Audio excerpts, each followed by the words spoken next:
Commissioners meeting Wednesday, July 29, 2020, at 1 p.m. Zoom teleconference meeting. This is the opening order suspended on Thursday by orders of Governor Baker on March 12, 2020. I hereby call the meeting to order. Roll call. Commissioner Collins. Present. Thank you.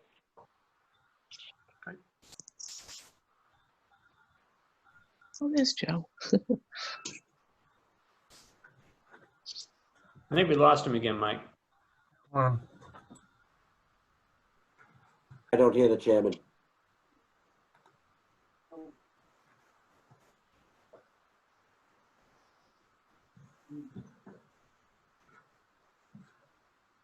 Try it again, sir. Commissioner Shea on. Present.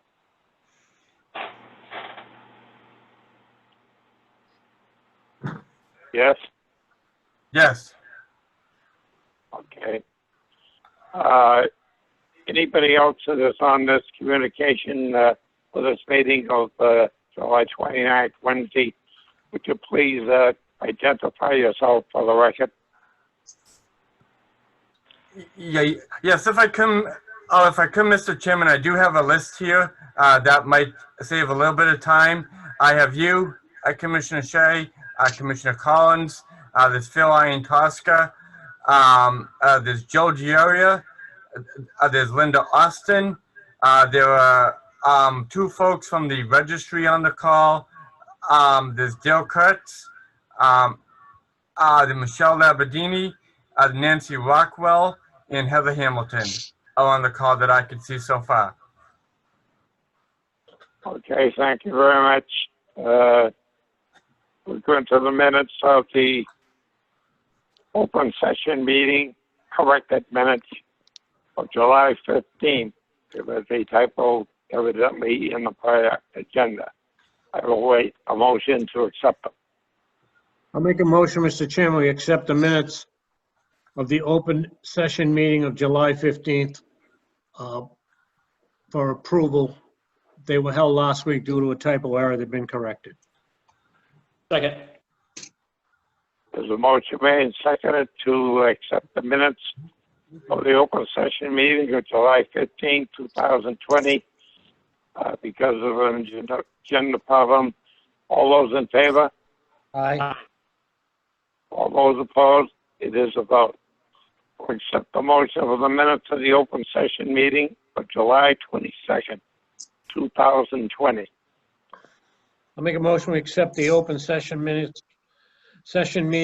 minutes of July 22nd, 2020, as presented. Second. There's a motion made and seconded to accept the open session meeting minutes of July 22nd, 2020. All those in favor?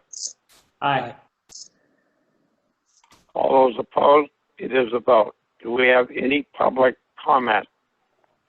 Mr. Chairperson, it's Linda Austin, and I would like to speak, if I may, please. You granted permission, Linda, to say what you would like.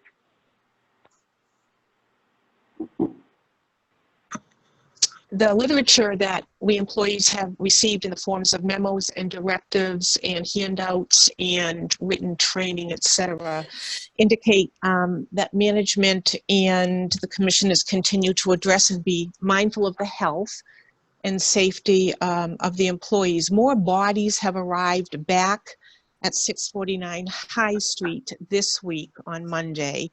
In fact, all of them, minus myself and another coworker who are working these next couple of weeks out of the disaster recovery space here in the Commissioner's building.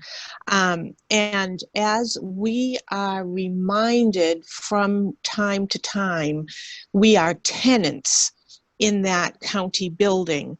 And so we are wondering what kind of input do the commissioners have regarding reopening to the public that building and managing density requirements? That's my first question. And I'm sorry to be missing John McGowan, not present at this meeting, and if he had been, or maybe there's someone from the registry who might be able to respond, hoped to talk about air quality and have a couple of questions regarding that. For instance, how frequently are the air conditioning filters changed? And I'm curious about how the air conditioning system functions at 649 High Street, wondering if the air conditioners bring in fresh air from the outside, you know, as we, again, bring more bodies into that space, you know, and science indicates that it's an opportunity for more risk of spread. So how does our air conditioning system function, and are we considering purchasing UV air purifiers? How's that for a list of questions? Okay, first, before I have the commissioners speak out by the director, would you like to comment on those requests?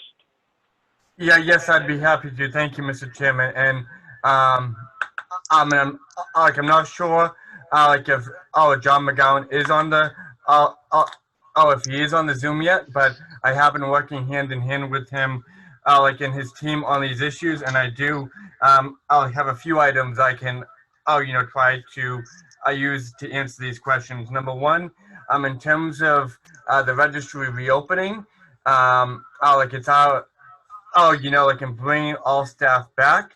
I understand that happened, like that began on Monday. Um, the operations of the registry is under the purview of the Register of Deeds, and like, I haven't heard anything from the registry, to this office about, the logistics of employees coming back, and oh, it's our understanding that the registry and the registrar, has been handling that as part of, like as part of the operations there. In terms of the air quality, a few things. Number one, like our county electrician has been going through like all our air conditioning, all of our all of our air filterization, and like he's been cleaning and changing like and swapping out the filters. I believe at the registry at this point, the units at the registry have have actually been tagged. And like under or around each unit, there's now a tag which actually shows the last date and time that the unit has been changed or cleaned, and so forth. That's something where that's very important right now. In terms of the overall air quality, we're actually in the process of getting quotes right now from 3 vendors, to come in and to do like an air quality analysis at all county buildings. Like that includes the administration building, all the buildings here in the Dedham complex, and in all of our county courthouses as well. Like we have 1 quote so far, and like we're working on obtaining 2 additional quotes, so that we can move forward with that. And I believe the last item was a question about the UV air purifiers. That is also something that John McGowan is looking into. Specifically, like including for the ductless split air conditioning systems that we have. Like I believe he's been looking at, like at UV inserts that can go into those ductless splits, because as an entity with older buildings, like in the engineering of those older buildings, like we have many ductless splits in the county, like in finding a UV technology that could like really be inserted and can fit in that is really important, Linda. So that's something, all those are things that we continue to work on. Good. Much appreciated, Thank you. and we will be happy, sorry, I didn't mean to interrupt. We will be happy to share that information with our members. And just regarding the reopening, I'm hearing that signage is popping up all over the place across the street, which is great. And just asking the question and imagining that the employees will be notified in advance of reopening to the public. Yeah, yes, that's what I am. Director Mullen. Yes, I'm sorry, Mr. Chairman. Yes, that's what, that is what I expect, would happen. And, I would love, the opportunity to have a conversation, like with the registry going forward. So, like we're understanding what the plans are, like any plans as well. So, yes. Good. Mr. Chairperson, I thank you very much for the opportunity to speak. You're welcome anytime at all. And any comments from the two commissioners, Commissioner Collins? I'm all set. Okay, Commissioner Shea? I do have, Mr. Chairman, I have one quick one through you to Okay. Director Mullen. It was earlier this week or late last week that there was an issue at the administration building, and did we have our regular vendor come in and check it out? And did he find anything way out of whack, or how? I know the air conditioning's back on. I heard it earlier that it is. What was that, just a routine maintenance call, or? Yeah, yes, absolutely. Yes, absolutely. There was no question about like an air quality issue. What happened the end of last week was the compressor to the second floor air conditioning went, and that, as of I believe late Monday afternoon, early Tuesday morning, that has been addressed. Like that's been fixed and replaced. So it's much more comfortable here in the office, Commissioner. Okay, so they respond in a regular manner when called. They won the bid this year, so to speak. Yes, we have a contract with that. Okay, that's what. Okay, I have no other questions, Mr. Chairman. All right, thank you very much, Commissioner. And to Mike, just follow up with John McGowan on the request of Linda Austin and the employees to make sure that our employees are comfortable and safe. I appreciate that. And Linda, you can come over anytime or talk anytime, and the commissioners are always open to listen to you. I thank you, sir. You're welcome. Capital improvement report. John McGowan here. I don't see him, Mr. Chairman, but I have a few items that, like I know John has been involved in. If I could, on his behalf, just bring everyone up to date very quickly. I'd like to hear the report of the person that was tested positive down in Stoughton District Court.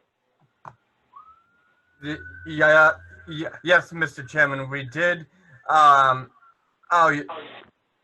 was notified early this morning that there is a state employee of the trial court who tested positive for COVID-19. Immediately, John and his staff who work at the Stoughton courthouse can also he brought additional staff in to be able to perform the cleaning protocols there, and respond to the issues. Additionally, I was on the phone with the clerk magistrate around 10:45 this morning when the sheriff's department also showed up to supplement cleaning the building with the electrostatic spraying as well. So the Stoughton District Court is closed for the rest of the day, but we have performed and we've been working with the trial court, with the clerk magistrate, like, and with the sheriff's department, who we're extremely grateful for, to clean the building and get it back to, like its normal operations. Well, we had two of our guys go down with the guns, didn't we? Yeah, yes, we did. Yes, the handheld guns that we have. Yes, like originally our guys. Oh yeah, they responded with them. They sprayed down the whole building twice. And cleaned everything. Like, and then as I mentioned, all of our cleaning, was supplemented with, like really a fail-safe, through the sheriff's office. And they came through as well. And like obviously, like our response has been something that we have taken very seriously the last 6 months now. Okay, thank you. Any comments from the commissioners? No questions. Okay. Old business, we have none. Personnel matters, we have one for the pro shop, which is a summer employee. Bid openings, we have done. And contract awards, we have done. And number 11 is the execution of collective bargaining agreement with the engineering unit at the Council 93. Director Mullen? Yeah, yes, and thank you, Mr. Chairman. The collective bargaining agreement that's ready and presented to you for your approval this afternoon, like is the same agreement that we came to an agreement with the engineering unit within February. In the MOU was approved for that by the advisory board like in mid-June. And ever since then, we've been working with our council to incorporate the provisions like within that, into a new executable, collective bargaining agreement that will guide us forward for the next 2 years. And and before you, that is exactly what is before you for your consideration. And then after the approval, I'll work, to get the signatures from each of the county commissioners. Okay, thank you. What are the wishes of the county commissioner, Commissioner Collins? I'm in favor of the agreement. Mr. Shea? Yes, Mr. Chairman, and I'll be happy to make the motion. And prior to making the motion, this is our last agreement this year, and it's a culmination of several. I mean, I have all my notes here of all the meetings we've had and different bargaining that we've participated in this year. So, in order to put our house in order and proceed into the next contract, I'll make a motion that the county commissioners approve the agreement between the Norfolk County Commissioners and the American Federation of State, County, and Municipal Employees, AFL-CIO, Council 93, and their appropriate affiliates.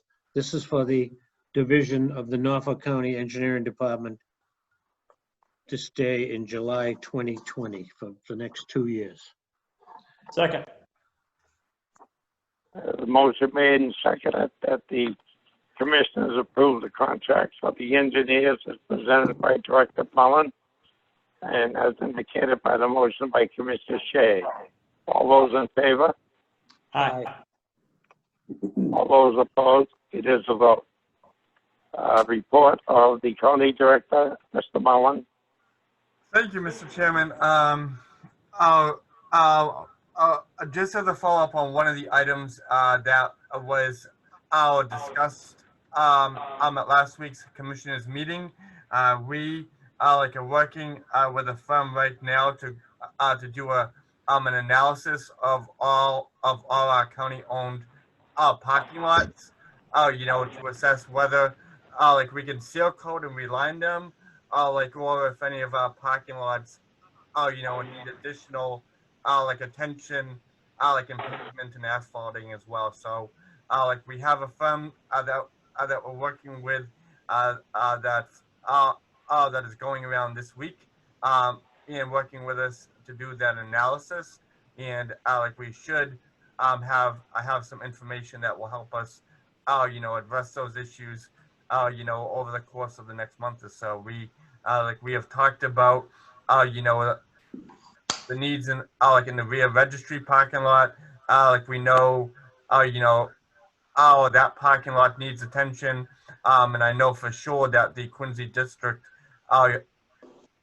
District Court parking lot, it needs attention and restriping as well. So, like we're putting a plan in place now to deal with that, and like we should be moving forward with that fairly quickly, Mr. Chairman. So that's number one.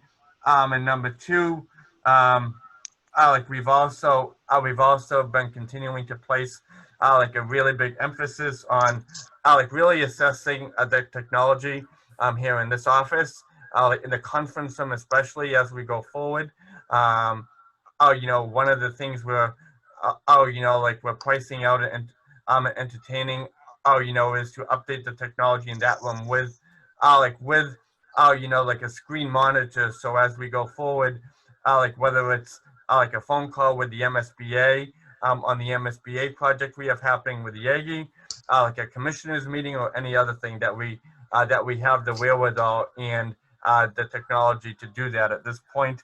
And that also includes looking at the accessibility of our county website as well, to make sure, our website's accessible, like it's up to date, like it can be navigated by everyone in the public. And so we've been working on that as well. And we'll continue to give these issues like attention as we go forward into this world we're going into. So that is all I have under my report, Mr. Chairman. All I do, like as we all know, we have like a joint meeting with the FinCom in 4 minutes, and I see one member of the FinCom who has joined us. Okay, also you mentioned about striping the parking lot, and I got a letter in my packet from Attorney Kevin Hampy in regards to the neighbors on Maple Place, which is on the post office side. And it's my understanding that we were granted an easement back in 1939 that went from Old River Place across the River Place into the parking lot behind District Court and came out down on the edge going to the Charles River, and the people down on Maple Place, I understand, are being flooded. And I guess he represents the people. So before we do any striping, I would want to make sure after you take action on the letter on Maple Place that the maintenance superintendent, that you check out the drain and make sure that those people are satisfied that they're not being flooded down there. So if you follow that up, we would appreciate that very much. Yeah, yes, absolutely, Mr. Chairman. Thank you. Okay, are we going to meet? We're going to go to the joint meeting now, and then go to executive session, or what is your purpose? Yes. In a few minutes. I believe and I hope we'll have a quorum of the FinCom. So we'll be able to go right into the joint meeting with the FinCom, and then after the meeting with the FinCom, like I believe we'll take a recess. We'll leave everything active, and then at 2:45 we'll reconvene. And there'll be a vote to go into executive session. Okay, so in the meantime, we have nothing else to discuss. Not that I'm aware of any, like of the two other county commissioners have anything else. Commissioner Collins, do you have any comments or anything to say? No, we're just waiting for the FinCom committee in a couple of minutes. That's all. Okay, and Commissioner Shea? I'm all set for now, Mr. Chairman. I have some comments for you. All right, thank Later. you. Thank you, Commissioner.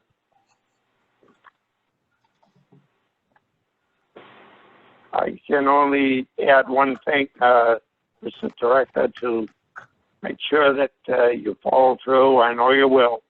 You always do, with John McGowan on the registry, and let the register know what's going on, and to make sure that the request of Linda Austin is carried out, and that all our employees are very safe and very comfortable in the employee. Yeah, yes, I absolutely will. Thank you, Mr. Chairman. Yep, thank you.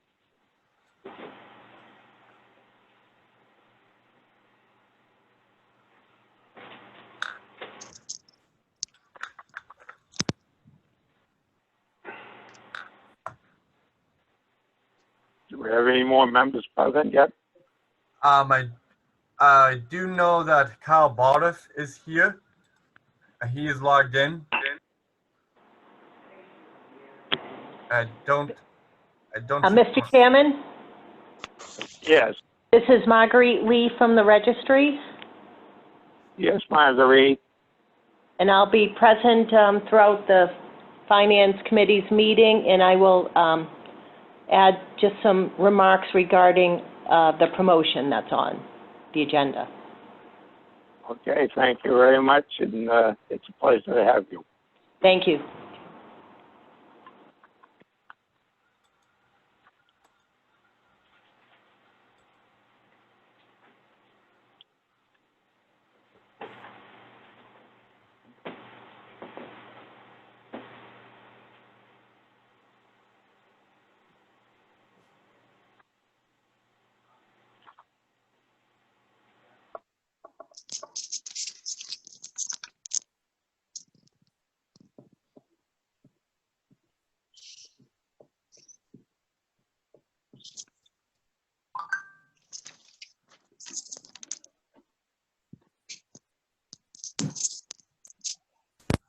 Like you can mute everybody if you wanted.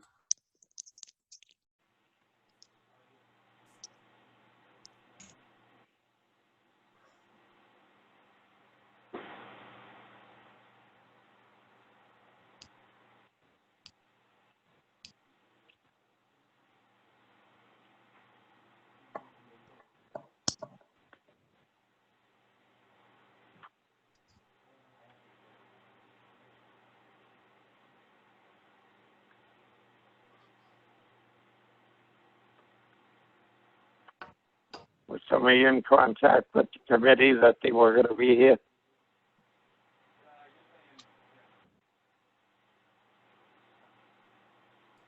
Yes, I have been, Mr. Chairman, and I'm following up with Joe Reardon, and I'll follow up with Paul Connors now.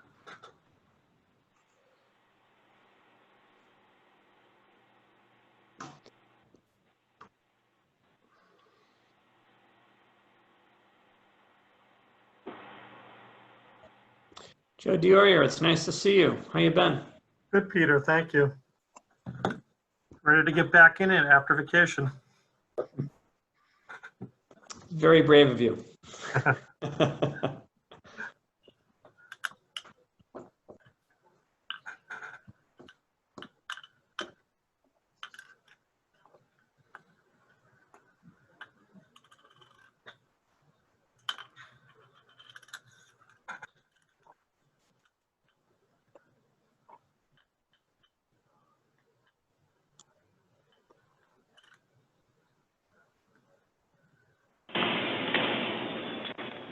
Like I believe, Mr. Chairman, we may have been joined by Paul Connors. You have, I'm here. Hey, Hi, Paul. Paul. Hi, everybody. Hope everybody's well. And Paul, we're waiting. We have Kyle. I'm letting Joe Reardon in as we speak.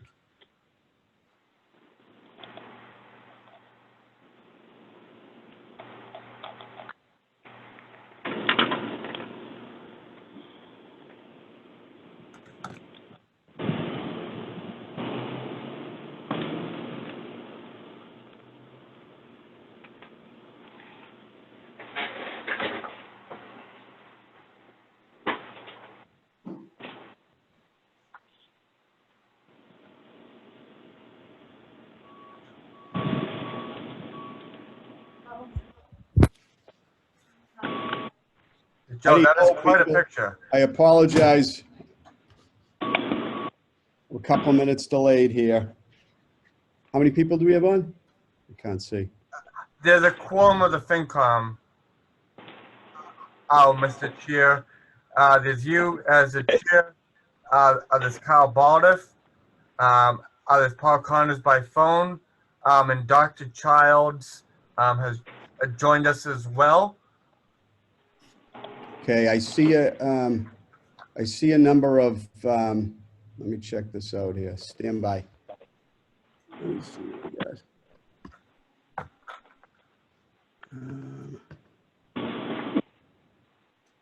Looking at your picture, Joe Reardon, it looks like Norfolk County's backing you up. It is. That's how we roll here. Teamwork makes the dream work. Look at us. Although I'm in front of everybody, but you know.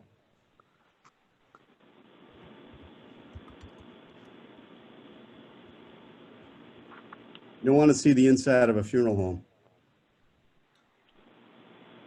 You don't see the chairman there, that's for sure. That's true. But it's better to be seen than viewed, Fran.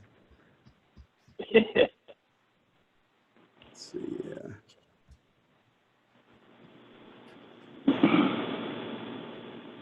All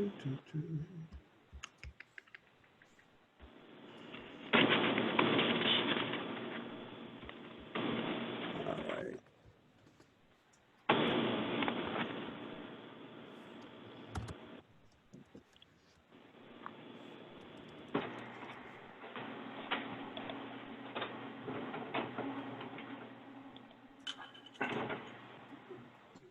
How's everything in Brookline, Elizabeth? How's everything in Brookline? Good. We're good. We're doing fine here. We're hanging in. Thanks for asking. Beth, you look like you got a new haircut too. It looks nice. I did. I did the mask, the pre-COVID screening thing, the whole thing. I got it done. It was very nice, actually, a one-on-one experience. Beautiful. I'm glad you enjoyed it. I'm in desperate need of one. Yeah, I have to do my husband on the patio this afternoon.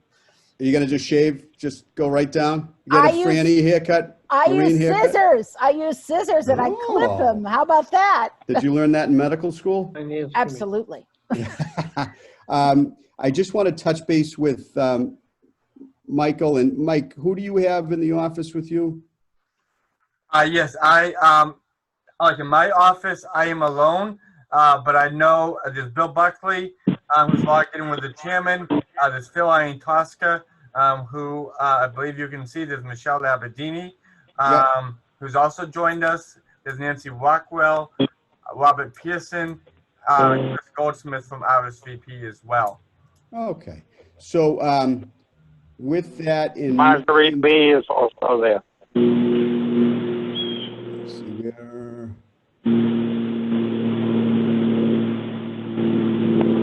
Fran, you're coming up. I'm just trying to see who's coming up here. As we have experienced in the past, we have some, let me see, this Carl. So Helen cannot make it, correct? No, she cannot. Okay. And I did not hear back from Mr. Duggan as well. Okay.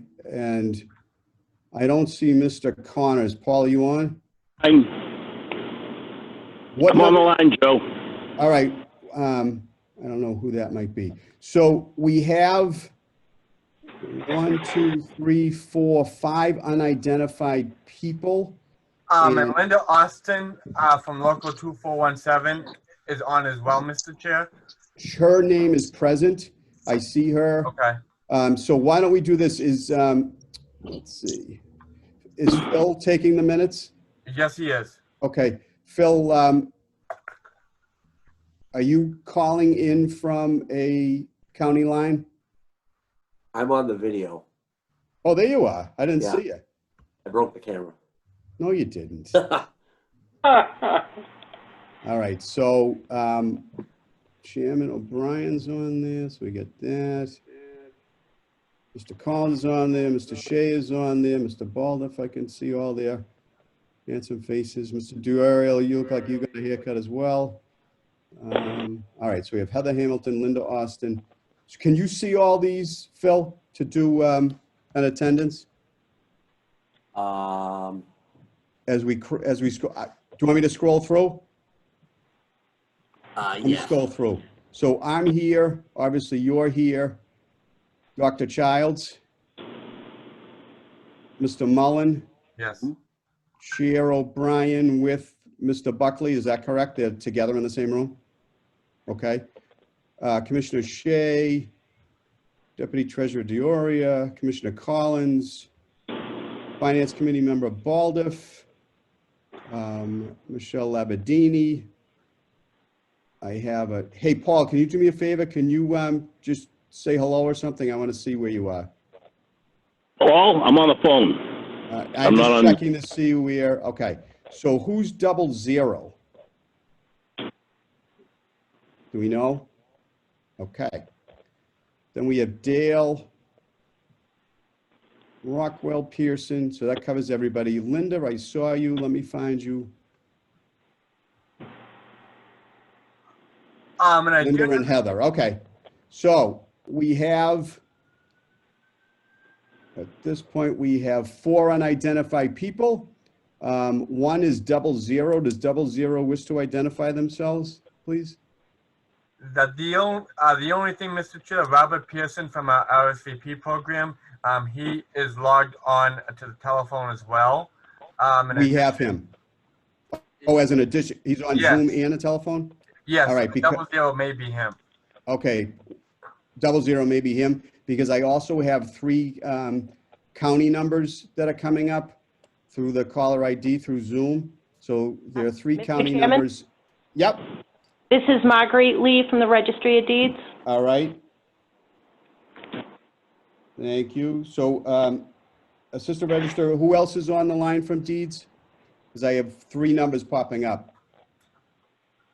I believe I'm the only one, but at this point. All right.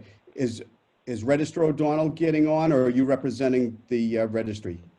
You know what, I'm representing the registry on this particular issue. I know the register has a grievance this afternoon that he will be Okay. back for, but Okay, no problem. Just Thank so you're aware, Marguerite, the other 2 unidentified people are coming from your office, just so you're aware. okay, I don't know the identity. Thanks. It's all right, it's all public record. Great, so I think we're good. Everyone has their agenda, I assume, I hope. Mr. Mullen was good in getting that out.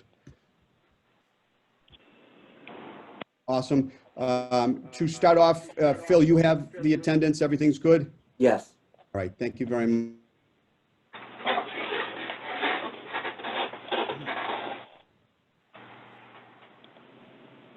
All right, so thank you all. I want to thank Dr. Childs in particular for recommending that we actually continue along in this process. I think we've had some success with the budget, and all of our ideas that were shared with the commissioners and our recommendations have actually proved very fruitful. And I think Mr. Mullen will share a lot of that in his report. So Beth, I thank you for that. I think this has been a great idea. It's going to really show how the advisory board and the finance committee in particular is really focused on the fiduciary responsibilities entrusted to us and the health of the county moving forward. So with that, I would like to recognize Mr. Mullen. And I think our first order of business will be discuss the request for proposals for our operations financial management analysis. Yes, I can. Thank you, Mr. Chair. And I won't. I won't go through the entire 12-page document, but I will go through some highlights, especially like relating to the scope of the proposed best practices review, financial management, like an operations analysis. Like if you take a look at the scope that we have proposed on page 5, of the RFP, we really try to incorporate, all of the conversation and all of the discussion that took place, during, the FinCom meetings this spring. So the first item in the scope, is, to go out to bid, for a consultant who would help us establish multi-year financial forecasting.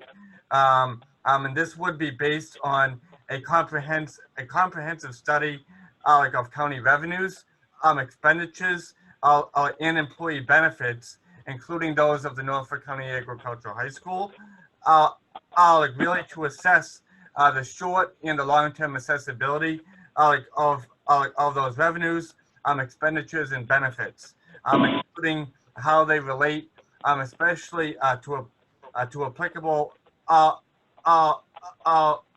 county funding statutes, in formulas that have been established, by Mass General Law and state statutes as well. Number two, we would seek to create our financial management best practices review, again to establish, our county financial policies. This would be based on an analysis and review of the recent county financial statements, and management letters from our independent auditor, with a focus on the recurring on the recurring comments, in our management letters related to documented financial policies and procedures, the decentralized bank accounts that we have in the county, tracking of compensated absences, in the liability for those absences, and in paid time off, as well as a utilization of the county's financial accounting and reporting software.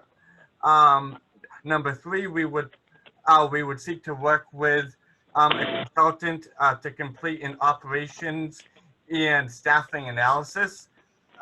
This would be a county staffing analysis by department with recommendations based on an assessment of the efficiency and sustainability of the current staffing levels, especially based on revenue and expenditure trends and forecasts as well.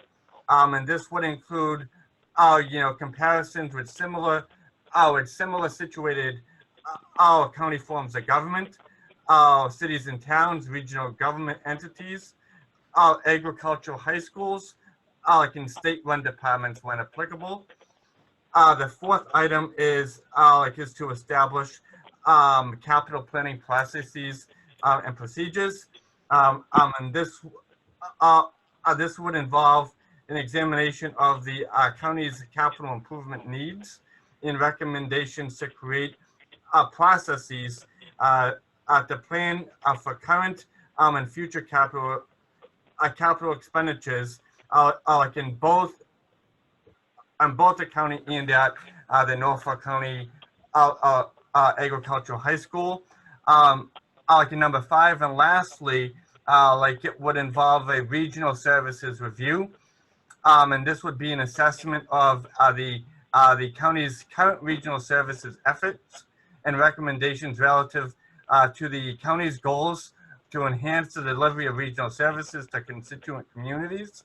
As part of that analysis, we would encourage the consultant, to seek and be informed by feedback, from local, in Norfolk County town administrators and managers, members, of local select boards, and advisory board members as well. So we're getting, very, very frank, honest, and constructive feedback to, inform, what, the regional Norfolk County needs are as well. And that is what has been proposed as part, of the scope, Mr. Chair. If there's, is there any questions or feedback on that part of it? At all, or any edits? Well, I throw that out to my colleagues on the Finance Committee. Does anyone have any questions, comments, or concerns with regard to the RFP itself? Joe, Go ahead, can I Beth. ask? Okay. Mike, I really like the scope. and I especially like number 5 about actually talking to the cities and towns about what we could do to enhance the regional service delivery. I just want to see if there's any way to be a little more specific or a little more accountable about the expectations of the consultants. I was hoping we could maybe make it an expectation that they would actually go to every city and town and talk to leadership in every city and town about what we could do to improve services across the county. Yep. I would hope that they do that anyway, but just to be sure. Yeah, yes, and on that, that note, Dr. Childs, I can, like if it works, I can change out the word encouraged. I can use the word expected. I think that would set the expectation. That's perfect. Yep. Thank you.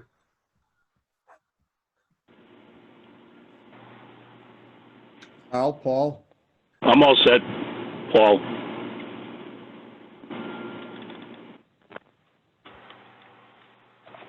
Carl, you still with us? Mr. There you are. Chairman, if you will,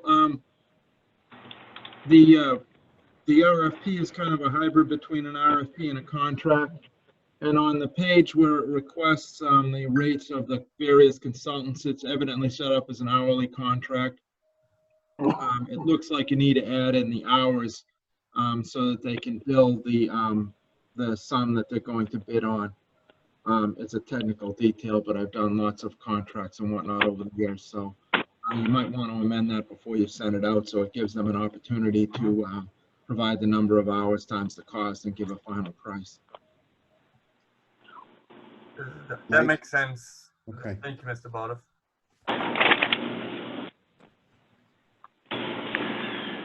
Anybody else? It's just actually it's just us. Helen's not here.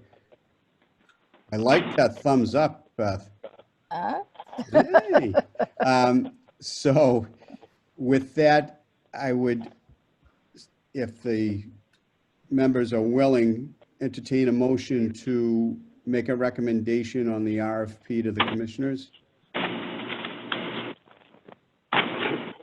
Oh, Beth, so no, put the thumbs up. I like that better. Beth, you making that motion? Yeah, I would move that we forward this to the commissioners with a recommendation. It goes to the commissioners next with a recommendation for approval. Seconded. Whoever spoke first, Phil. Paul. And then as we are utilizing this teleconference or video conference, depending on which way you're accessing us, we will do a roll call vote. So I will begin with Mr. Baldoff. Yes. Dr. Childs. Yes. Mr. Connors. Yes. Mr. Dugan and Mrs. Donahue are not here. So Chairman, yes as well. Chairman Yes. Redden, this is Owen Dugan. I just you're here. Owen. I just came on board, but I'm not going to vote. I'll just let you know that I'm here for the rest of the meeting.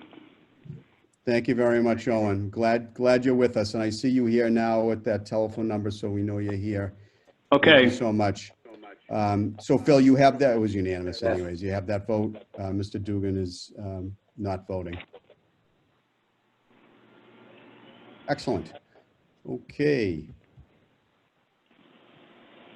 Joe, Yeah, I'm sorry, Beth. You know, I would value Owen's opinion though on this. I understand you didn't vote, Owen, but I just would value your opinion on the RFP for the or it's not really, it's a proposal for the overarching assessment. I just want to know what you think. The proposal for the best practices? Yes, exactly. I think it's something worthwhile doing, providing that we pick a consultant who is experienced in governmental matters.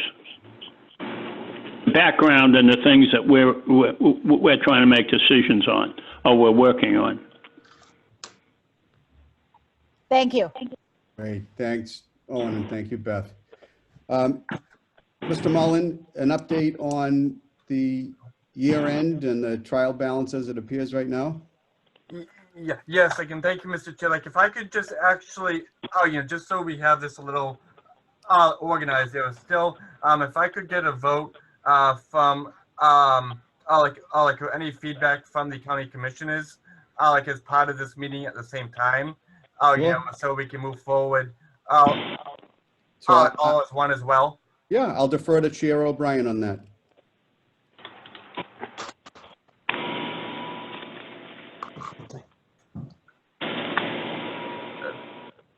Bill, is the chairman with us still?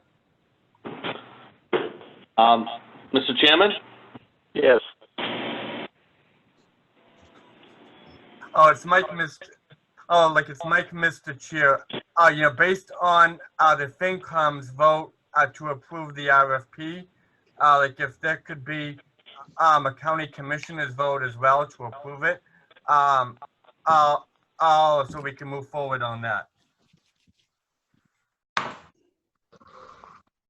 Okay, do I have a motion by the commissioners?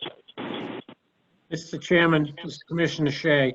I'll make a motion Yeah. that the county commissioners approve the request for proposal as discussed here today in this joint meeting of the commissioners and the Norfolk County Budget Advisory Board. And then we go as presented and we go to the next step immediately. Second. There's a motion made and seconded for county commissioners to vote to request proposal of RFP for the best practices review as presented by Director Mullen and approved by the Advisory Board Budget Committee. All those in favor? Aye. All those opposed? Is a vote. Thank you.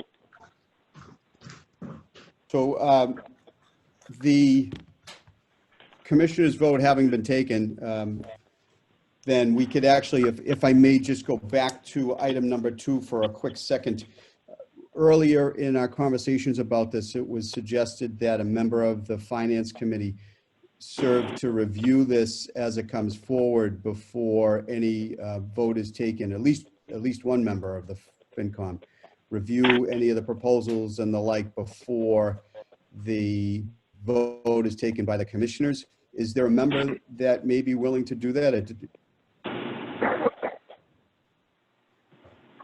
Anyone want to volunteer? I'll volunteer, Joe, if you want me to. Sounds great. Okay. Mike, Thanks, you'll work with me on that, right? Yes, I'd be happy to, Dr. Okay, Pratt. because I just need somebody to get me all the information so I can do it. Yeah. Yes. Okay. All right. Beth, after your review, if you just wouldn't mind giving a report back to the rest of us so we can just kind of keep our eyes and ears on it and wrap our heads around it as it moves forward. That'd be Yeah, great. I'd be happy to. Thank you. Mhm.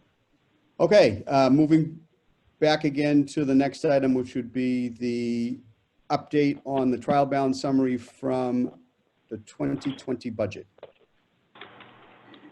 Yes, I can. Thank you, Mr. Chair. At the meeting last week, the county commissioners approved the June 30th, 2020 trial balance to close out the end of the year. And I included, in your packets, like a summary of the trial balance. But after, a very, challenging few months, we're very happy based on, the FinCom's work, the county commissioners' work, and the efforts, of all of our department heads, as well, that we ended FY 2020 with an unappropriated balance of nearly $2.4 million. And we did, in analyzing where we met expectations, where we exceeded them, where we fell short. We did have a number of revenue streams, like interest, like the registry online fees. We were down in revenues at Wollaston, like miscellaneous and shared services and courthouse rental. Those revenues were offset by other revenue streams, that exceeded our projections, especially at the Registry of Deeds, where, based on a continuing very strong real estate market, like we actually realized $750,000 and higher than projected registry receipts. And so that was certainly helpful. And in the areas where we didn't meet expectations, as part of our FY21 budget process, like we knew what those items were, and we already, in many ways have, have really reflected revised revenues, where we fell short, in FY21. And we'll continue, to review all those things, heading forward. One of the things that I really want to mention is that, while I mentioned that the Wollaston revenues, fell short, by about $150,000, I believe, their expenses were also very much managed accordingly. Like in March and April, we were facing a pretty large deficit at Wollaston. But I really want to, thank the leadership at Wollaston with Kyle Miner, and Dana Smith and Amy Baker, who were right on top of the revenue situation, and they managed their expenses accordingly there. So when we closed out the year, we basically broke even. Our expenses only exceeded our revenues there by only $25,000. And faced with what we were faced with originally, it's a very, very huge accomplishment. And I really want to thank, Kyle and Dana and Amy, for their work as well. But in terms of where we really, were able to realize, the biggest savings, really relates, to the hiring and spending freezes. The spending freezes that were proposed by the FinCom, to the county commissioners in the work, of the FinCom and the advisory board this spring. We realized over $2 million as part of those efforts. And one of the things as we go forward, really taking pride, in the agricultural high school that we, that we run is, is that, we know we're going to face, a significant challenges as a county, in FY21 and probably FY22, and that the school will as well, with everything all school districts are facing, in heading forward, we have a little bit of room to be able, to deal with those challenges, and be able to work with everyone go forward, so that, is very helpful. And then finally, I wanted to just share, that, our June 30 trial balance included, a reconciliation to the stabilization fund, and that, we previously reported, a $3.24 million balance, in the stabilization fund, and based on the reconciliation, as of right now, once we as of June 30th, 2020, we had a balance, of $3.8 million. So, certainly going into next fiscal year, we have challenges, and we're going to continue to face challenges, but we have, a buffer to be able to really responsibly deal with them. So, with that, questions, and Joe Dioria, is on as well, and he can fill in any of the gaps. If you have any, Joe. No, I think you covered it pretty well. The only thing I'll mention is one of the things, excuse me, we were concerned about was the fourth quarter court rental, because the state likes to play games sometimes and not send it in before the end of the fiscal year. And that was $1.3 million almost. So they did send it in time. So that's included in our unappropriated balance. Otherwise, we'd be like cut in half for what we did finish with. Great, thank you. I mean, this is all tremendous news, and personally, from my perspective, a thank you certainly goes to the Finance Committee members for making recommendations and working with the commissioners and the county director to a certain extent, invoke some old austere measures, if you will, that were employed to create this situation. Timing is everything, and the success of doing that with the low interest rates and the increased frequency of visits to the Registry of Deeds has really paid off and is going to help us get an even better position as we move forward. So thank you for that. And in particular, as someone who lives nearby within walking distance of the Wollaston Recreational Facility, I can say that I have actually walked the course a couple of times. One was on a Saturday afternoon, like about 4 o'clock, and it was jammed. And as the one county department that is entrepreneurial in and of itself, they have to attract business. It's not like the registry where people, they have to go there in order to get things done. They have to attract people, and there is competition. Furnace Brook Golf Course is within walking distance, and then you have other courses that are only as little as a 5-minute drive away, and they've done a tremendous job. And I think they should be recognized. And I know, Michael, you've done that. And I might reach out with the permission of this committee to recognize their hard work as well, because to your point, Michael, that was nerve-wracking. You just never know if people are even going to come out and golf, but they obviously did some efforts in getting out there and marketing that they were open and that the course looked good, and I think they deserve a lot of credit for that. With that, do other members have any questions about the update on the 2020 budget? Mr. Chairman, Yes. I'm just curious, the term reconciliation for the stabilization fund is an unusual one. Where did the reconciled money come from? Michael? Yeah, That's correct. if you could explain that. Sure. What happened in, I believe it was FY19, the advisory board had voted to take approximately 5 out of the stabilization fund, and that got recorded coming out. I can't hear him. And I picked it up, Joe, you're coming in broken up, or at least their volume is down. Oh, got nothing. Can't hear him at all.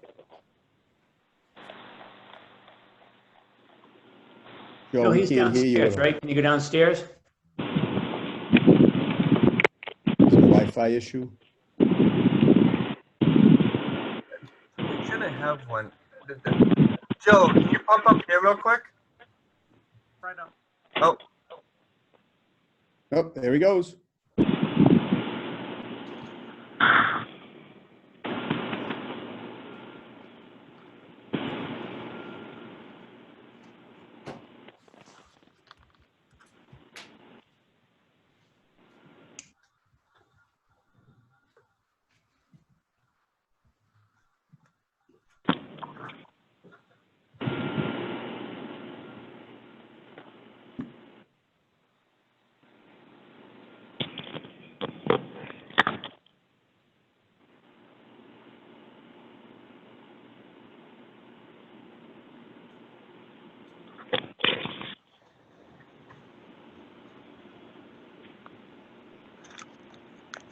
All right, sorry about that. So in 2019, there was a $500,000 transfer out of the stabilization fund that the advisor voted. And what happened is our office recorded that coming out twice. So I caught that at the end of the year, and we made an adjustment to fix it.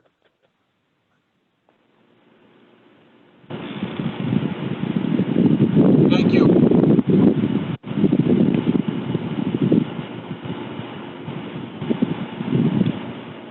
Do you have any questions? Yes, it's also about the stabilization fund. is it automatic, Mike, that $500,000 that we took from the stabilization fund to balance our budget going forward would go back in at this point? What has to happen to make that happen? Yes. So, to that point, no, it is not automatic.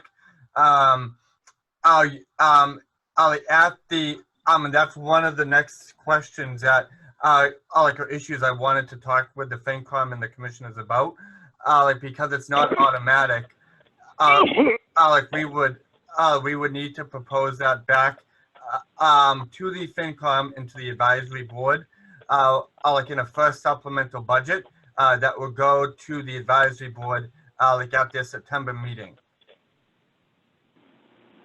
Can you tell us the pros and cons of that? Is there any reason not to do that? No, I think, personally, it's not up to me. I don't have a vote in it, but that is what I would recommend to do. Absolutely. Okay, thank you. This is Owen. Could I have a question to Mike Mullen? Absolutely. Michael, you mentioned that the stabilization fund is now at 3.8. 3.8 million, is that 3,800,000, 3,080,000, or 3,008,000? Hold on. It is. I'm sorry. The exact number. Again, this is. This is at June 30th, 2020. Yep. Then when the next fiscal year, when July 1st. Hit, the balance is $500,000 less now, but the exact number, is $3,854,693.85. That's wonderful. Wonderful.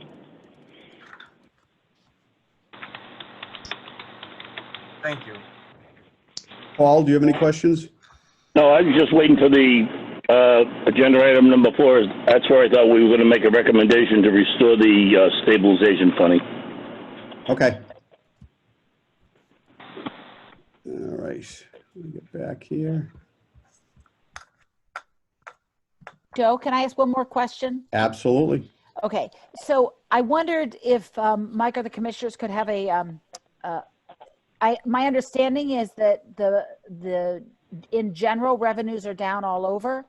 And I just wondered if you had some information or updates for us about that, because I think going into 21 and 22, fiscal years 21, 22, with a really healthy stabilization fund and some robust safety net room would be very smart. But I didn't know what the latest update on that was as we're getting prepared to do the next couple agenda items. Yeah. Yes. In terms of the June registry revenues were pretty good. I forget exactly. I can pull them up if you give me 2 minutes. They were pretty good. We were in terms of in terms of the recording fees, we had projected 228,000.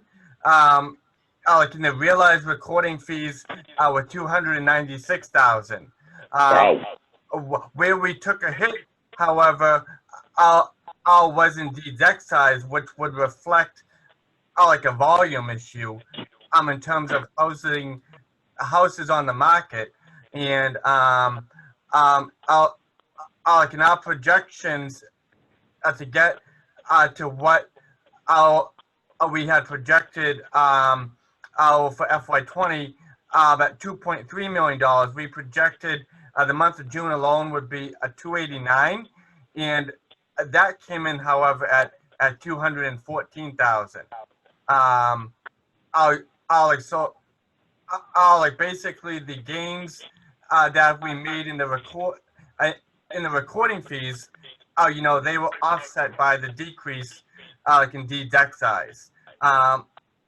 We haven't yet seen, because the month of July is not over yet. We have not yet seen the month of July registry revenues. that should be a pretty indicative sign. But I also would know as as all of us know, the real estate market is is going crazy right now. Houses are only lasting not even a day. So that's why, to your point, Dr. Childs, having having the stabilization and having the buffer that we do in the next fiscal years is going to be I think really advantageous because it only takes a month to send all this into a tailspin.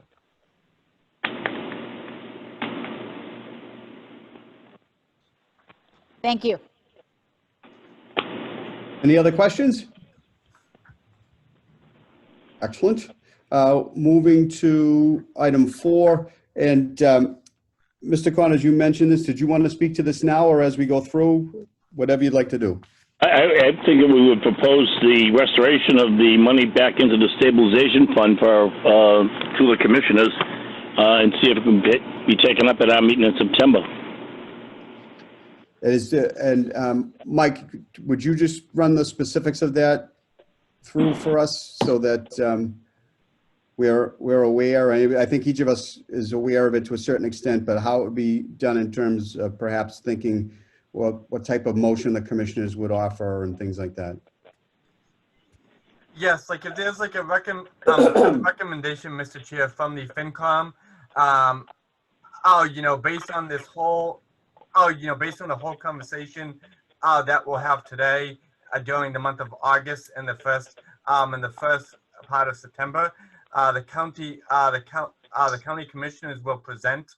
I expect that they'll present to the FinCom, into the advisory board a first supplemental budget, in September, and with your recommendation this afternoon, you will recommend to the county commissioners, as part of the first supplemental budget that they propose, that they include an offset, to the stabilization fund. So that would bring the unappropriated balance down to from basically 3.24 to 1.9, and still that leaves us with a very healthy buffer, and it's a buffer where we can leave our stabilization fund intact at the same time. Mr. Chairman, Yes, Carl. I would suggest we delay considering how much we put into the stabilization fund until we complete the items on the agenda, specifically the capital needs. Sure, we could table that. Do you want to make a motion to table it? Is there a formal motion and seconded out there right now? Nope, nothing. Okay. I think, Paul, you didn't make a motion. You just a recommendation. Motion. Oh, you did make a motion? I did not. Wait for the discussion. Okay, so it's a recommendation. So why don't we do that, Carl? If we table this for the moment, it's part of the same agenda item, so I don't think we have to have a formal motion on it. We can just move along and then come back. Right, my point, Mr. Chairman, is the two are linked. Absolutely. Perfect. All right. Then the next item would be the promotion at the registry. So with Assistant Register Lee on the line, I believe. Marguerite, you still there? Yes, I am, Chairman. Okay, so if you could just share with us the status of this request and the genesis of it, that would be awesome. Okay. It may be best to have the county director kind of give you a procedural background, but I'm willing to do that as well. So I think the county director has made us aware that there is an individual employee who is worthy of consideration for a promotion. From a technical point of view, that particular person is not a union employee, but supervises union employees, yet is comparable in salary to those union employees. And the idea behind it was to make sure that the person was recognized for being management as opposed to being a union employee. Is that a fair assessment? That's very well said, Mr. Chairman. We have a 31-year employee here. She's currently a head clerk, which is a 15-9 position in the budget.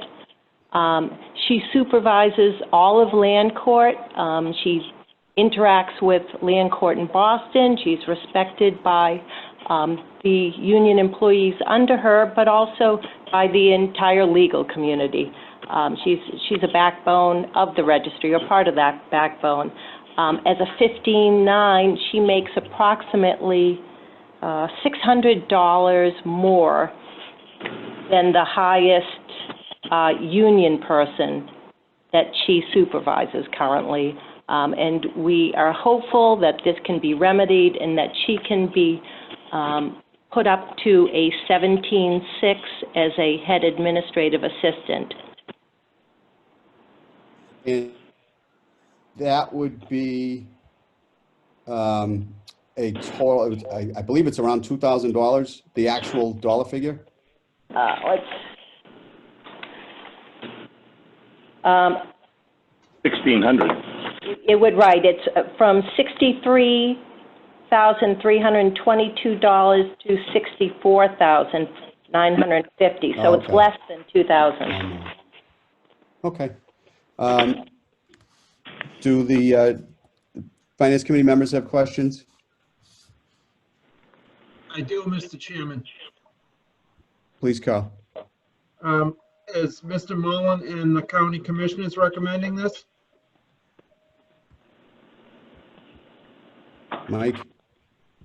Yes, we do have the funding. We do have the funding for it. You know, one of the reasons why we wanted to bring it to the FinCom's attention, is that, this, this, proposal was introduced the morning after the FY21 budget was approved. And it wasn't contemplated in, in the drafting of the budget.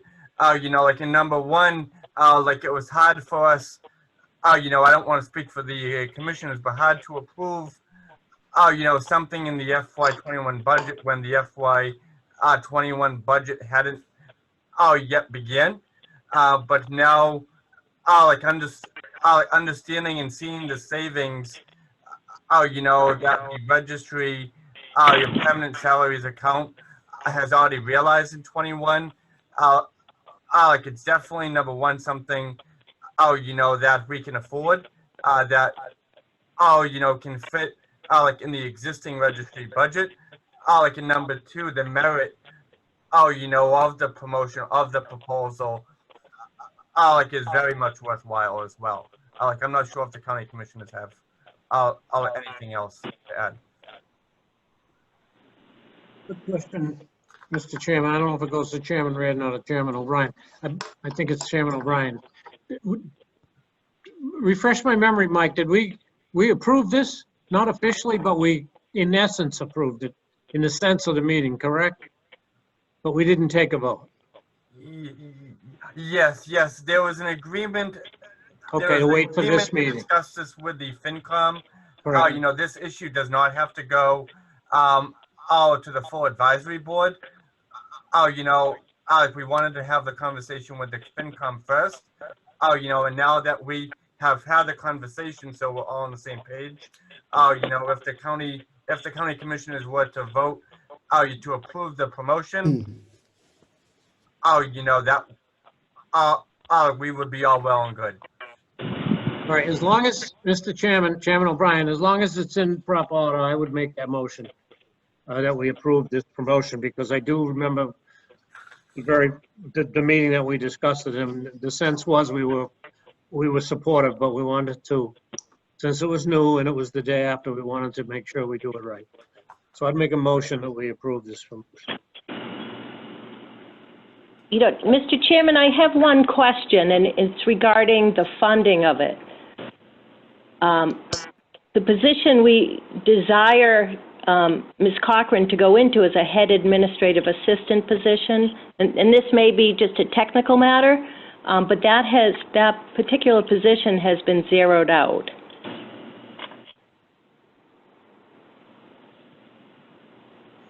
Mr. Mullen? I don't, Yes. my recollection of that is, go ahead. Yes, and to that point, what we would be doing is not is not moving the position like into a zeroed out position. Like it would basically be reclassifying the employee's position like into a 17-6.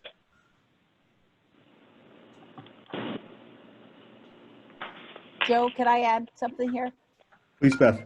Yeah, I really appreciate this, and I think I wanted to just highlight that one of the things we discussed when we took those positions out of the budget was that when somebody of merit needed to be promoted, that there was a process to be able to reclassify their position to pay them more appropriately to their work and their level of expertise and experience.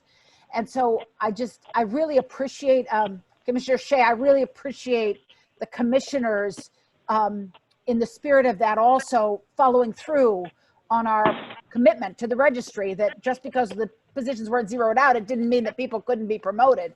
People obviously need to be promoted when they're doing great jobs. Correct. So I just wanted to thank you for that.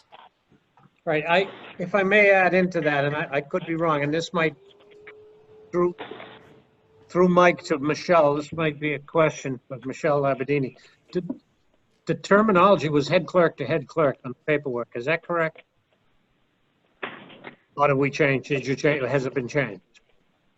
This is Michelle Aberdini. It's head clerk to head clerk. You are correct. If there's a change to that other title, and it's, I want to be sure the paperwork reflects it, that's all. We would need another blue sheet with the correct titles. That's correct. Okay.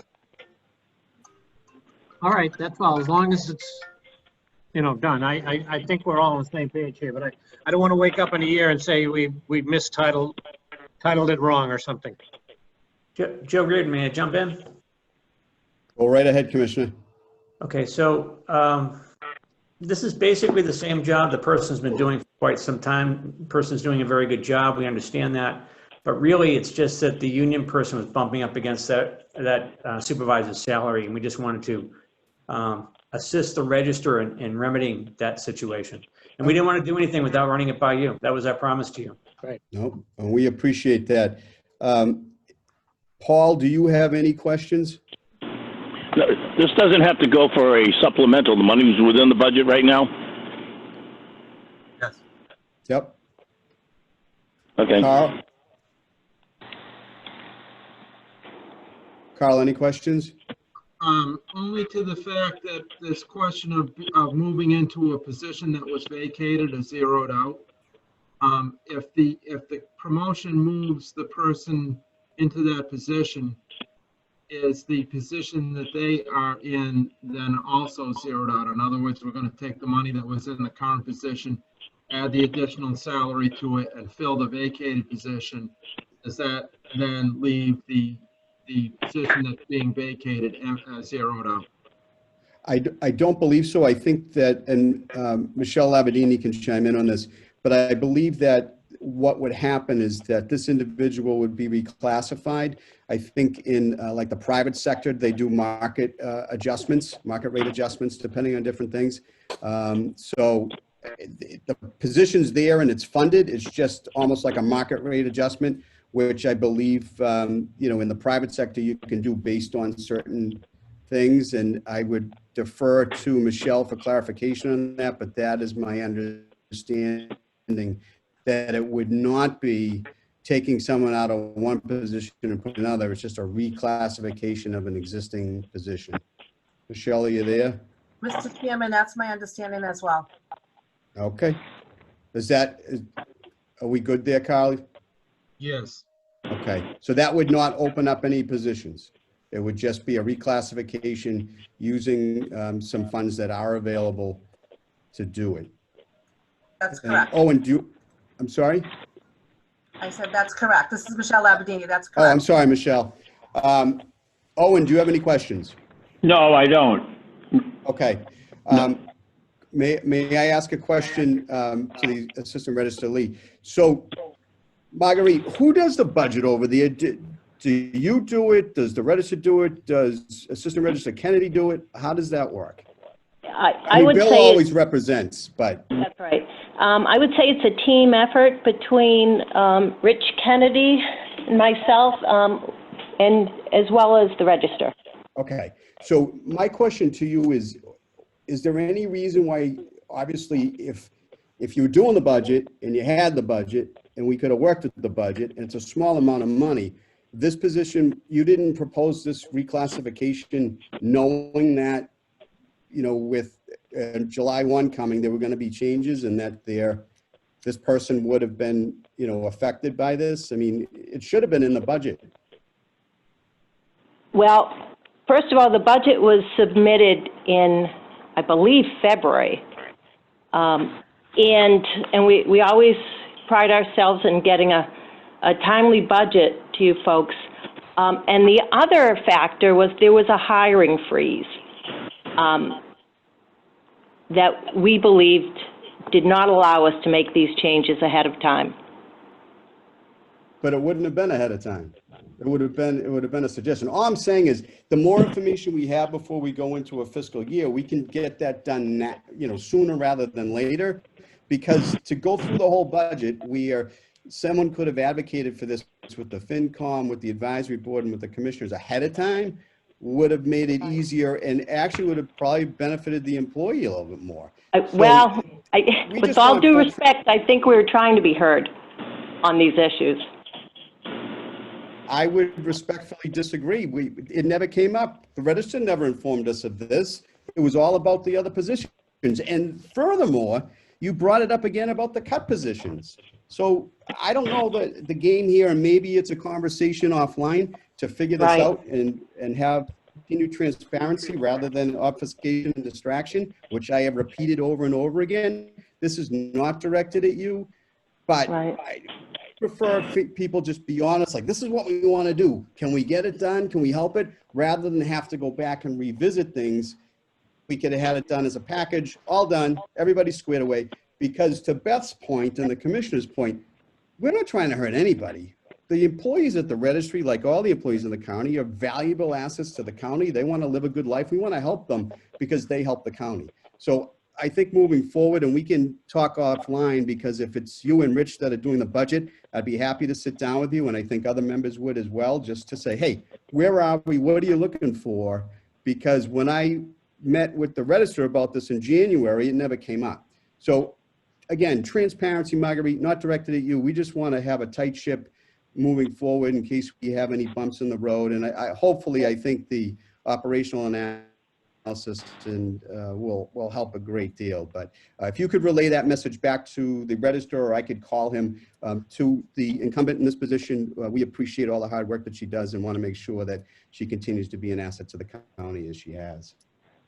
Okay, I appreciate your efforts on that. Thank you.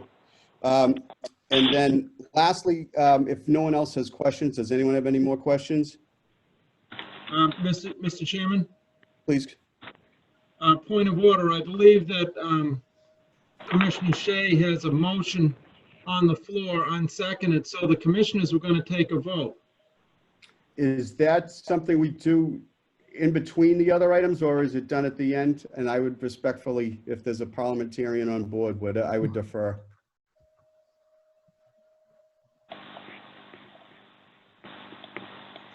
Both the county commissioners and the FinCom have the same agenda, in the same, in the same order.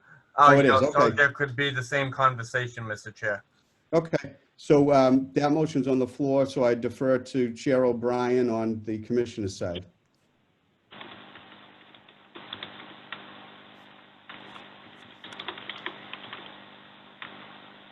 Bill, is the chairman with us? Mr. Chairman? Joe, could you repeat your motion again, please? My motion was to vote to support the change in title and salary for the aforementioned position in the Registry of Deeds. That was discussed today, and as well as discussed earlier at a June meeting. And both parties had to weigh in on it, and Okay, if I can jump back in. So when you said change in title, I think the title's the same. I think the salary's just different. Is that correct, Mike? Yes, it would be a reclassification for the employee. Okay, so, all right, so Joe, your motion is to reclassify the employee. I'll second that motion. Okay, to reclassify the employee. I thought there was an issue on the that it was no longer head clerk. That's all. I just want the paperwork right. I think we agree it's time, it's good, and we can afford it. All right, so, Joe, I'll jump in, because I think we might have lost Franny. So there's a motion, there's a second. All in favor? Joe? Aye. Aye. And I'll say aye also. So you do have the vote. Thanks, Commissioner. So moving forward then to, and Carl, I'm glad you brought this up as it relates to the previous matter, the conversation around the capital piece. And Mike, do you want to bring us up to speed on that, please? Yes, well, thank you, Chilik. I'll make this quick. One of the things, like as we know, we approached the FY21 budget with a lot of austerity. And especially with the operational analysis, where we're gonna, come up with a really, comprehensive capital plan. We don't, want to deviate from that direction. However, at the same time, we do know that we have a number, of time sensitive, capital issues, that are forthcoming. On some of them, we have a cost right now, and on some, we're actually working on and assessing. But I just wanted to, really begin a conversation that, one of those, in a time sensitive issue that, is coming up. Is an irrigation system, at the golf course. The golf course right now is operating with its original irrigation system. In the useful life of that system, we're pretty much stretching it thin. At the beginning of the FY21 budget process pre-COVID, the superintendent of the golf course proposed $35,000 for the engineering of a new system, based on what we could have been facing at the time.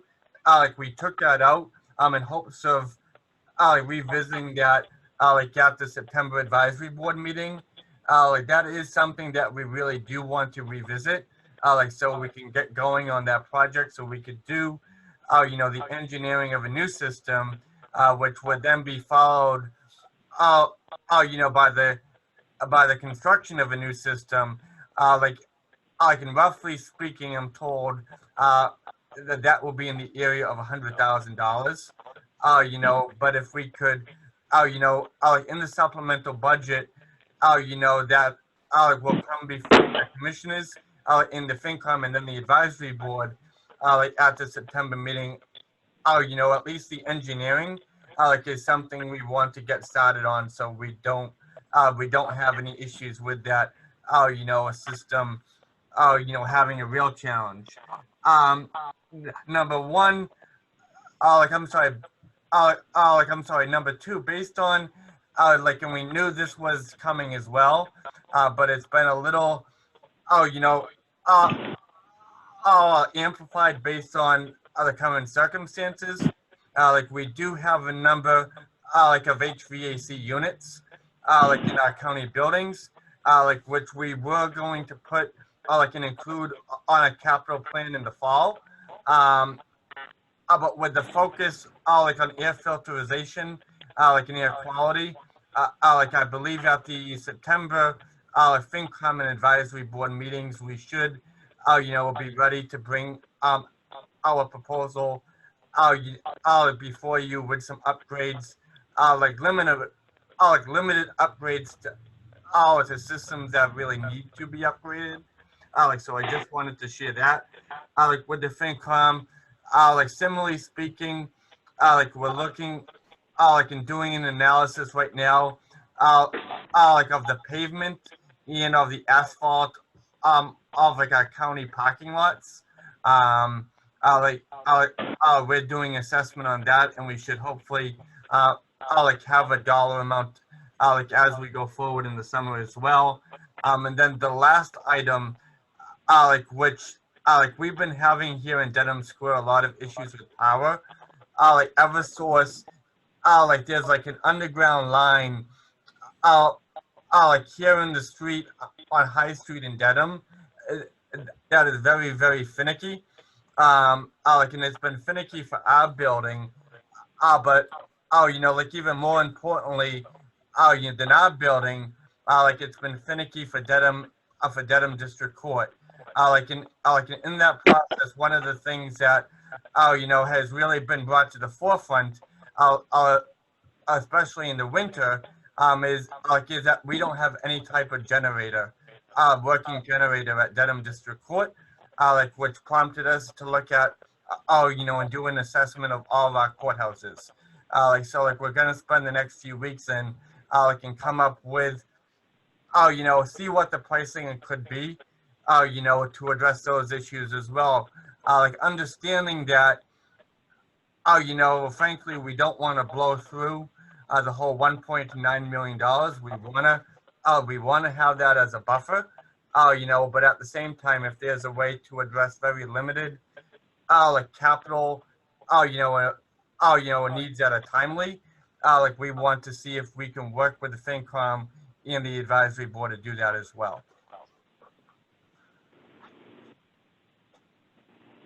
Thank you. Having heard that, Carl, do you have any follow-up questions with regard to how that relates to the previous item?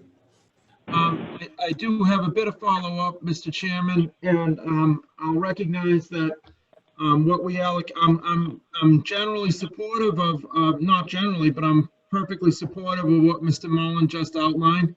I really believe in keeping up with capital. That being said, how much we allocate to capital is going to be related to, what we put back into stabilization. And the fifth item on the agenda, which is the discussion of the structural deficit. If there's a structural deficit when we need to anticipate it for the upcoming fiscal year. And I agree with the earlier statement by Ms. Child that given a lot of uncertainty going into the next year or two with healthy stabilizations, even maybe more than healthy, robust is a good position to be in. But I also want to look and said when the capital requests come forward, if you bring them forth this fall, that I'll be looking to see a status update on past capital projects, where they are, if they're finished, if they're outstanding balances, and if they haven't moved, why they haven't moved. Yeah, yes, and to that point, the other thing I just, and I forgot to mention there at the outset, and it's actually really relevant. As you also know, we do, thanks to the FinCom and the advisory board approval, in October, we did go out to bond, and we do have $1.5 million of bond proceeds available, for these type of things. So to your and to your point, Mr. Bott, if we are actually, as we speak, doing an assessment on the dome of the Norfolk County Superior Court, that dome is very, very tired, and we really need to address that. But when we do come before you, in the fall, we're gonna have a plan that will blend together, the bond proceeds with any additional funding, that may be requested at the time.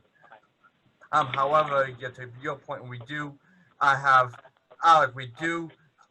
capital projects already in the queue. In the proposal that we do put forward is going to seek to blend together all these things. But I just wanted to just really merely mention those items, to introduce them as priorities at this point. Thank you. Thank you. Oh, Mike, Mr. Redden, if I may. Please. Yes. Mike, the immediacy of money only seems to be the $35,000 for the engineering of the irrigation system. The rest of that money is like still in the planning stages or study stages. Is that correct? Yes, absolutely, yes. But the HVAC, like in the filterization issues, that like is becoming, a very much a pressing issue. That I just wanted to introduce them. But you're exactly right. Okay, thank you. Dr. Childs, do you have any questions? Yes, I wanted to be sure to follow up with Carl's point. If we did recommend that we put the $500,000 back in the stabilization fund, let's just assume that something disastrous happens in our capital needs. It's about the fungibility. Is there any reason that money couldn't be moved at a later date back? I mean, it's okay, right? If it's sitting there waiting to be used if we have to. Am I correct about that, Mike? Yes. Okay, all right, yeah. So there's and then the capital needs issues going forward, they're going to be in the operational assessment also, right? So we're going to work on that. And then so it'll be a bigger overarching approach, we hope, with capital needs. Absolutely. Okay. And then the structural deficit is we're really going to think about that's number 5, but we're going to really try to think about solving that with ongoing sustainable revenues, not one-time revenues, correct? Yeah, yes, exactly. And to that point, like not to jump ahead, but I mean, we're hoping the operational analysis will really be very instructive in that as well. But there's also other things that, we're looking at internally relating, assessing relating to benefits, and things along those lines, which have to be looked at as part of this conversation. Okay, that's great. Thank you very much. Yeah. Thank you. Thanks, Beth. Owen, do you have questions? No, I don't, Joe. Okay. With all that being said, I have no questions myself. Mr. Connors. I'd like to make a motion that we put the $500,000 back in the stabilization.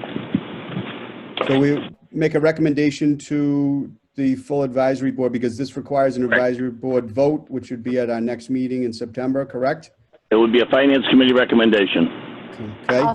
I'll second that. Okay. And are there any questions on the motion? Hearing none, I'll call the roll. Mr. Baldoff? Carl, did we lose you? He's muted, Mr. Chair. Oh. We'll skip along. Dr. Childs? Yes. Mr. Connors? Yes. Mr. Dugan? Yes. Let's see if we can get Carl back. Can't see him anymore either. He's having technical difficulties. I wonder if he can chat. I wonder if he can chat his vote to us. Let's try that.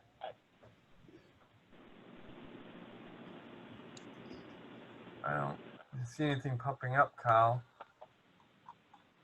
Carl. Oh, he's not even on my chat. Oh, here he is. I got him.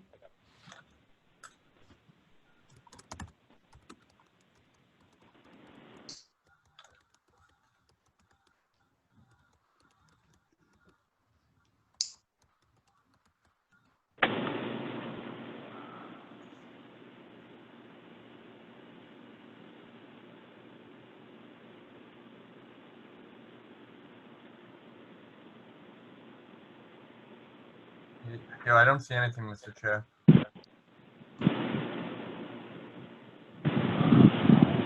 He says.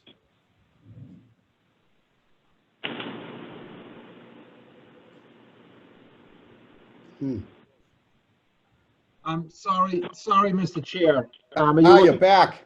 Yes, sorry. Are you looking for my vote on the 500? Yes, please. Yes. Okay. So that's unanimous. Thank you. All right. So the last item, let me just take a quick peek here. I think we covered everything that we need to cover. In terms of the structural deficit, Mike, I know we've mentioned, a couple of people have mentioned that. Can you just kind of bring us up to date and discuss how that, and also perhaps if you could, how it relates to the operational assessment, which is a question of mine. Yes, absolutely. I mean, like really essentially what I just mentioned to Dr. Child, like how I'm, thinking that we work together to, begin addressing it. I think there's things we can look, we can be looking at in the short term, like internally relating to, like any opportunity with benefits, like any cost structures that could be identified, that we've had existing, and then, like really combine those efforts with what we are asking the consultant to look at, like in the operational analysis as well. I think those, those may go hand in hand with each other. Is there any other information about the structural deficit you wanted to share, or is it something that we're just monitoring at this point? If anyone has questions to kind of chime in, or where would you like to go with that? Is that a question to me, Mr. Chair? Sorry. Yeah, I'm just curious. Yeah. I mean, is there anything in particular that you'd wish to discuss that hasn't been mentioned before we open it up? No, I mean, I think this will be like a focus, especially going into the next budget process. I'm confident by all these efforts that we'll be able to, to do it. But we, these conversations and these efforts, they could also involve, conversations with employee groups and things along those lines, which which we have to approach, like in another vehicle. So, like I would just leave it where we are right now on that, based on those reasons. Okay. Does anyone have any questions? Any of the Finance Committee members? I do, Joe. Please, go ahead. Mike, I was just thinking, I think this sounds like really great places to start to try to figure out how to solve a $500,000 structural deficit in our budget.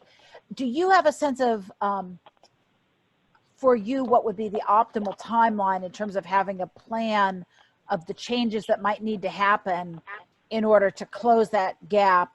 Would you be thinking about a plan by February? And it might not be for the whole 500,000 in the first year. You might solve 300,000 of it, and then you solve 200,000 or whatever. But what are you thinking of a timeline for a plan to at least take a big chunk out of that $500,000 gap? Yeah. I'm thinking by the information that we'll have from and with the consultant, by early winter, that we'll be armed with some information, to start really working with a plan to address it. Okay, that's great. Thank you. That I think will help us a lot. We know Absolutely. what we're talking about. Yeah. Mr. Connors, do you have any questions? No questions, thank you. Mr. Baldoff? No questions. Mr. Dugan? No, none. Thank you. Moving on to the next piece, I'd like to look at this from two levels. One would be the Finance Committee. I would respectfully suggest that we consider when our next meeting will be and when information would become available that would help us to do that. I think originally we talked about not meeting in August. Originally, that was just a conversation when we set the meeting. But I'm just throwing it out there. Is that good for everyone? Obviously, we have to meet prior to the next advisory board meeting, but how do people feel about that? Based on everything that got done today, Mr. Chairman, I think we'd be comfortable not meeting in August. Okay. I agree with Mr. Connors. From Dr. Childs. Owen and Carl, you good? Okay, excellent. Yes. So then, Paul, when would you as chair like to schedule, obviously based upon the advisory board meeting, when do you think is a good time to have the Finance Committee meeting and, tie those two together? There was a sheet with proposed dates, and the date that came up next would have been September 16th. Okay. And that's still good? That's still good. All right. So these times are Everybody else? everybody? How about everybody else? All right. So that'd be a week before the advisory board meeting, correct? Correct. All right, excellent. Beautiful. Does anyone have any other questions or comments or concerns? I'd like to thank you, Mr. Chairman. You did a great job. Thank the commissioners, thank all the finance committee people, and hope everybody enjoys the month off in August.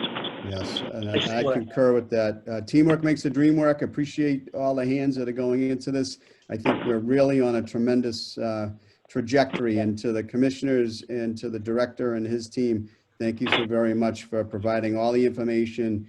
It's as transparent as can be. It's easy for us to make decisions when we have all the information, so thank you very much. Teamwork from everybody. Yes, Awesome. absolutely.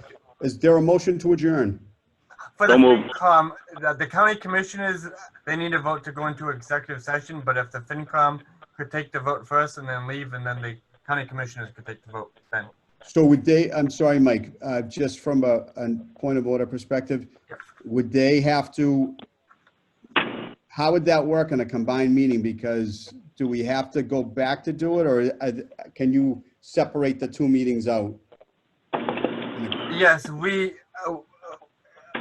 posted two separate meeting agendas that had the same agenda items on it. So. Oh, I see. Okay, I FinCom, get it. the FinCom would adjourn their meeting, leaving the county commissioners like in their meeting. Okay, thank you very much. Just want to make sure we do it right. So is there a motion to adjourn the finance committee meeting? So moved. Second. Okay, going through the roll, Mr. Baldiff, Yes. Dr. Childs, Yes. Chair Connors, Yes. Mr. Dugan. Yes. Awesome. The finance committee is out. Thanks, everybody. Thanks, Joe. Thanks. Peace. Thank you, everybody. Hey, Mike, Yes. I'm going to need you to send me another link if we're going to go into an executive session so I can jump on again. No, we're gonna stay here. There's gonna be a vote to go into executive session. Right. The first part of the executive session, we're gonna speak with our council. And the only people who will be you left in the room after the vote. We'll ask everyone else to. You get to leave, so the commissioners can speak with council. And then we'll invite the registry folks in. I think you can also open up another room too if you wanted to do that. Yes, but we posted and provided all this information. And everyone, actually, we have the folks from the registry already waiting on this link. So when we let them in, after our conversation with council, we can do it through here as well. Okay. I'll make a motion. We go into executive session pursuant to purpose 3 to discuss strategy with respect to collective bargaining with ASME Council 93, Local 2417 Registry Unit, specifically a grievance filed pursuant to the collective bargaining agreement and pursuant to purpose 2 to conduct a collective bargaining session with ASME Council 93, Local 2417 Registry Unit, specifically a grievance filed pursuant to the collective bargaining agreement if the chair declares that an open meeting would have a detrimental effect on the bargaining position of the commissioners. The commissioners will return to open session for the purpose of adjournment. I'll second it. And then the only thing, Commissioner Collins, the chairman, we're gonna need to loop the chairman back in. He hung up, under the prior, when the FinCom adjourned. So we're working to loop him in as we speak again.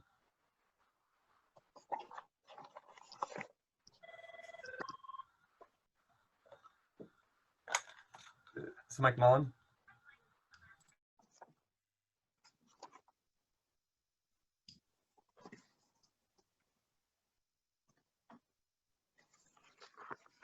Hey, Joe, you been making it down the Cape at all? On the weekends, generally not as much as we'd like, but yes.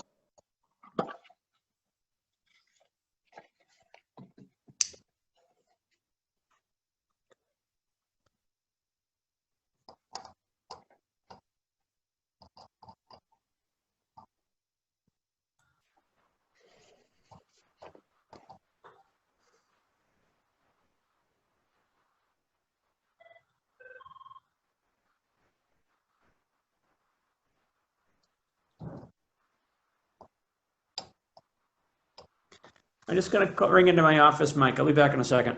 All right, no problem. Thank you.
Do you have Franny yet?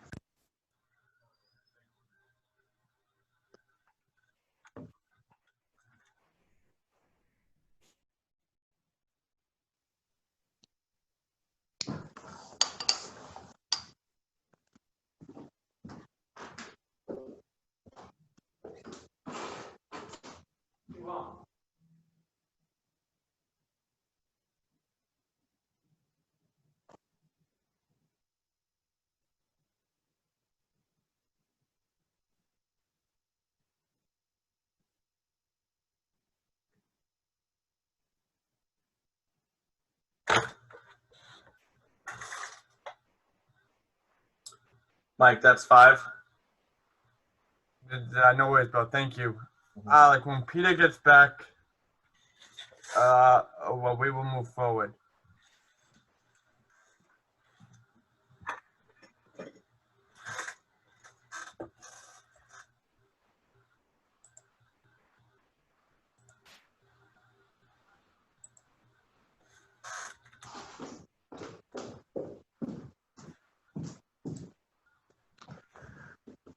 Hey, Mike, how are you doing? Not bad, Commissioner Collins. So, the chairman has logged off. And you, as the next senior commissioner, if you'd be willing to assume the chair, and as part of that, announce that the chairman has left the meeting, that you have assumed as a senior member of the chair, and as part of the motion that you declare an open session, open meeting would have a detrimental effect on the bargaining position of the county commissioners. Yeah, do I have to read the motion again? Yes, if you could, just so we're nailed down. Actually, Joe, if I'm gonna be tell you what, Joe, why don't you be the chair and I'll just read it again? Certainly. Okay, okay, so I'll make the motion, and Joe's the chair because Franny's unavailable. So I make a motion, we move into executive session pursuant to purpose 3 to discuss strategy with respect to collective bargaining with ASME Council 93, Local 2417, registry unit, specifically a grievance filed pursuant to the collective bargaining agreement and pursuant to purpose 2, to conduct a collective bargaining session with ASME Council 93, Local 2417, registry unit, specifically a grievance filed pursuant to the collective bargaining agreement if the chair declares that an open meeting would have a detrimental effect on the bargaining position of the commissioners. The commissioners will return to open session for the purpose of adjournment. I'll So be that's my happy to, motion, Joe. I'll be happy to second it. All in favor? Aye. Okay, we're in executive session. Director Mullen, are we going to hear first from our council? Yes, and we're going to ask everyone else to Okay. leave this meeting now because we're in executive session. And can you monitor that, Mike? Yes, I can. Okay, great.